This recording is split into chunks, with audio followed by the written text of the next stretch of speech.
Hey, what's up, everybody? It's Isaac from Alchemy here with episode 16 of the Alchemy Devlog. In this episode, we're going to go through the new Universe Everything tab, where you can combine together everything you own for a universe and look at all those items in one place, for example. And we're also going to look at how you can send NPCs, items, spells, and even articles to the journal inside of games.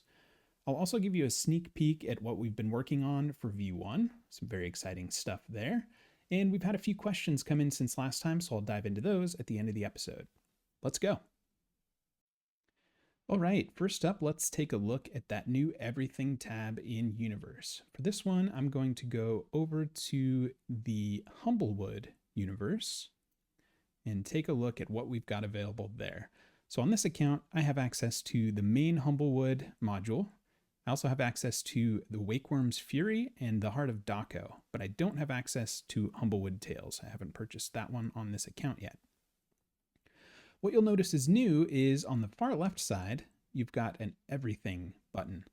And what that does is, well, shows you everything. When you click on it, it combines together all of the articles from all of the modules that I have access to into one nice big list of all those articles.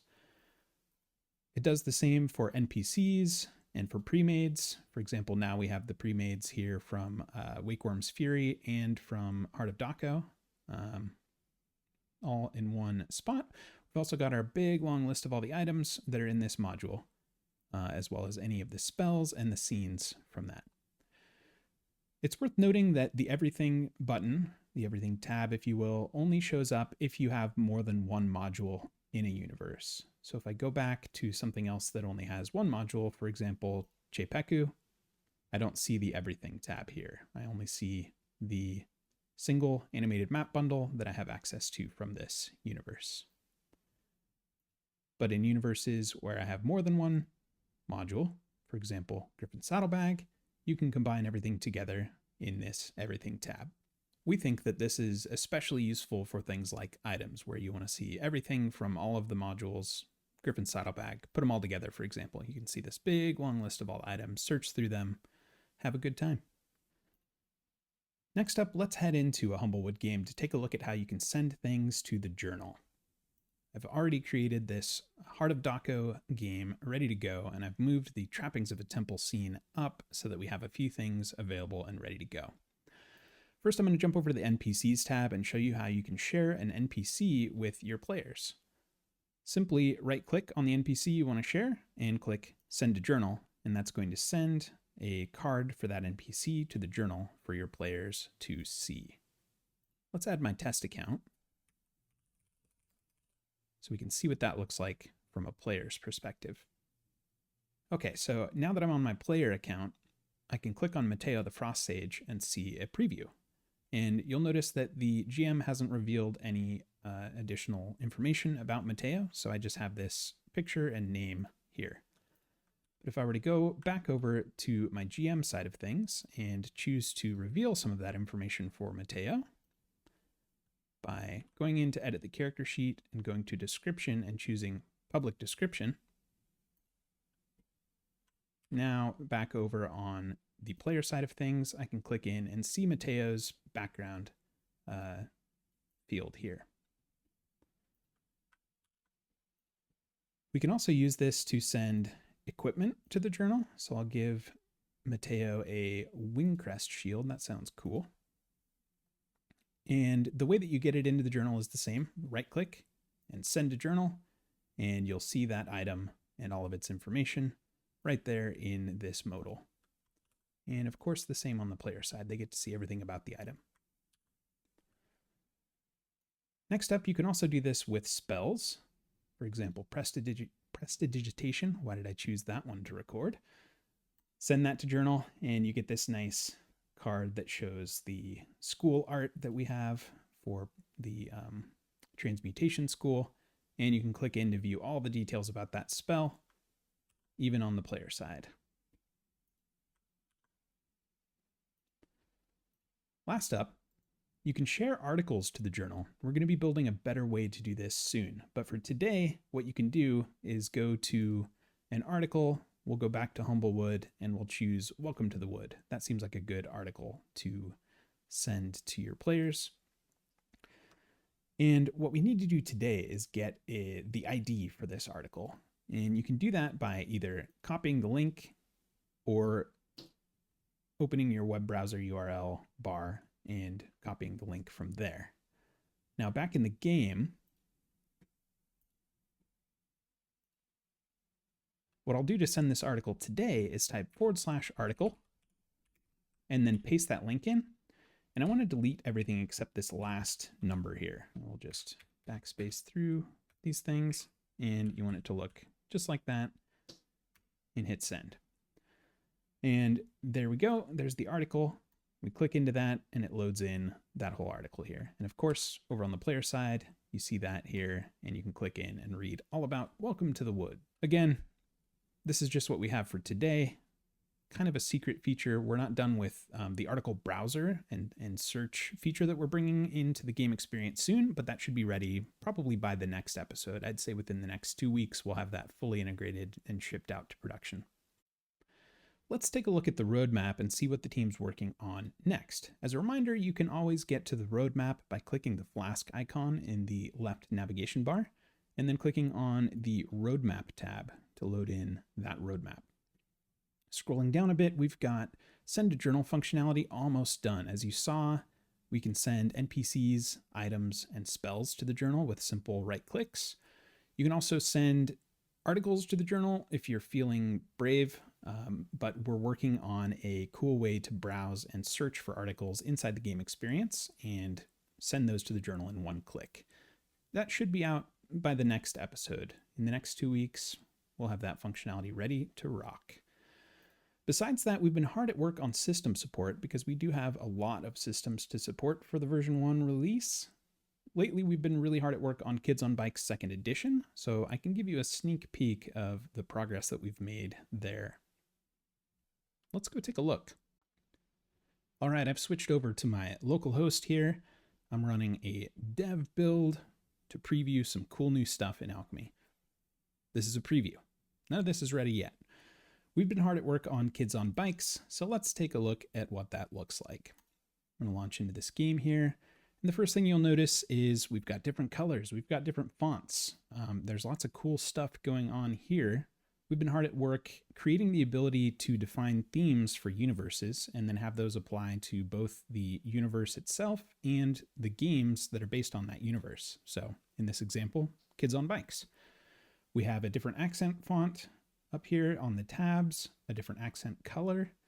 We have this little bicycle wheel decoration up here at the top. Very excited about the possibilities for what we can do here. And we've got a preview of character sheets that I could show you. I'm going to go ahead and delete this character because it's not really filled in. And I'll show you what the character creation looks like for Kids on Bikes. So we have this new glyph here as well. Each system will be able to customize what that glyph is in its themes. So let's create a new character for Kids on Bikes. We're going to go with Billy. And Billy is 14. And we'll choose a trope. Right now we have Adventurous Scout and Brilliant Mathlete. There's a bunch more that we're adding in right now. Let's click on Brilliant Mathlete. You see a nice little preview of what that trope comes with.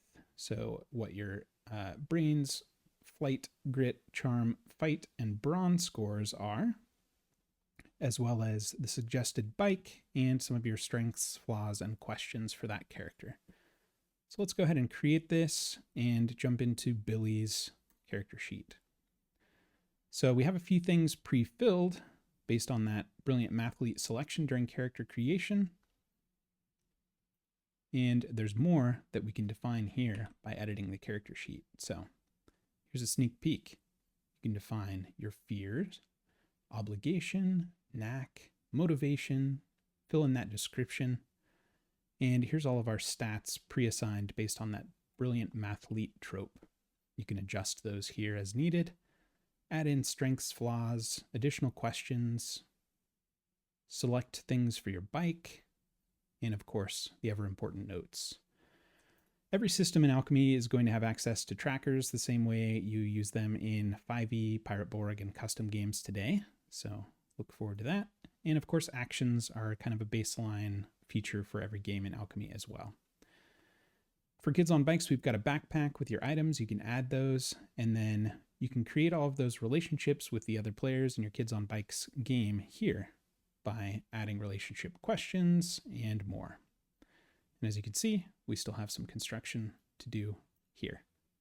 Maybe we should think about getting that construction guy GIF from GeoCities.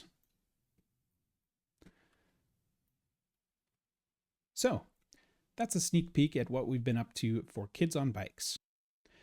All right, let's dive into the Q&A for this episode. I'm gonna jump into my Devlog Q&A universe and pop open the article for 16. Robmo asks, is there an update on whether the unlimited codes for Kickstarter backers are coming earlier to redeem? Robmo, answer there is slightly early. Currently we're looking at maybe mid to late August to lock backer kit and close the pre-order store and get those codes into the hands of backers who opted for a backer account or lifetime unlimited. So keep your eyes peeled for a Kickstarter update related to that soon. But the best I can tell you now, mid to late August. Next up, character slots. Scarlett asks, hello, hope you're having a good day. Thanks, Scarlett. Doing pretty well over here. I have a question in regards to character limits for my players. I will be an unlimited member when the Kickstarter rewards go through, but many of my players will not be. Due to the 3 character and game limit on non-subscribers, my players may not be able to participate in all the games I plan to run without deleting characters or games. Is there a way for I, as a GM, to facilitate them having characters or giving them access to my games or slots? Yeah, so there are a couple of options today. We're still working out the details here, but what you can do right now is your players can download their character and then delete it from Alchemy, characters that they're not using, and free up that character slot to use. And then they can go ahead and create a character for the game. The second thing that you can do as a GM, if you have an Alchemy Unlimited subscription, you can go into the game, invite your player, and then play them to create a character for them above and beyond their slot limit. So obviously that's going to put their account into a spot where they can't create characters anymore, but that is something that you can do as the GM today. Just go ahead and create a character for them, and it's going to use your account to create that character, your account current limits to create that character. So as long as you're a subscriber or you have free character slots at the time of creating that character, that's one option. Whether that will always be a thing, I'm not 100% sure what we'll do there, but right now it works that way. And like I said, we're kind of working out the details on Alchemy Unlimited and how our subscription works. So if you have any feedback on this, do let us know, and we'd love to hear it. With that, we've come to the end of the episode. I hope you enjoyed learning about the Everything tab and how to share NPCs, items, spells, and even articles to the journal. And hopefully you liked that sneak peek on the work in progress for Kids on Bikes and Universe themes. We're really excited to get those out to you all. And as I mentioned earlier, there may be some opportunities to beta test things like Kids on Bikes. If you are a Kickstarter backer and that was one of the things that you had, we'll be getting in touch to let you know how you can help out with that. If you enjoyed this episode, please head on down below and hit the like button. Don't forget to subscribe so that you can get future episodes from us delivered straight to your dome. It's a good way to go. And that's it for this week. Thanks for watching. Let's go play some games.